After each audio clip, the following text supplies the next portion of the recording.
మనము గొంగలి పురుగు చూసామనుకోండి, నడుస్తూ ఉంటుంది. ఒకానొక టైంలో అది ఒక ఏకాంతంలోకి వెళ్ళిపోయి సీతాకోక చిలుకగా మారడానికి ఒక సమయం వస్తుంది. ఒక 10-20 రోజులు ఎవరికి కనపడదు. 21 రోజుల తర్వాత అది సీతాకోక చిలుకగా మారుతుంది. ఎగురుతున్న సమయంలో అది మళ్ళీ తిరిగి నేను గొంగలి పురుగులా ఉండాలని మళ్ళీ కిందకెళ్ళి పాకుతుందండి. ఎప్పుడన్నా చూసామా? లేదే.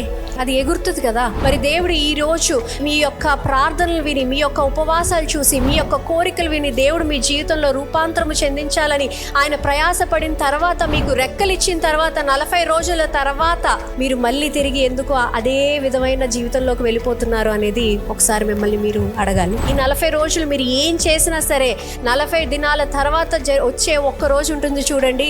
ఏ రోజైతే అమ్మయ్య అంతా అయిపోయింది అని అనుకుంటారు చూడండి, ఇంకా నేను ఉదయం లెగక్కర్లేదు, ఇంకా దేవునితో సమయం గడపక్కర్లేదు, ఇంకా నేను రోజువారీ బైబిల్ చదవక్కర్లేదు అన్న ఒక మైండ్ సెట్ వస్తుందా అనేది ఒక్కసారి ఆలోచించాలి. ఈ 40 రోజులు మనం పొందిన శక్తి, ఈ 40 రోజులు మనం పొందిన ఆ యొక్క విధేయత, ఈ 40 రోజులు మనం పొందిన ఆ జ్ఞానము 40 రోజుల తర్వాత ఒక్క రోజులో ఎలా మర్చిపోతున్నాము? Are you leading the same old life as a caterpillar or are you flying with the wings that God has given you?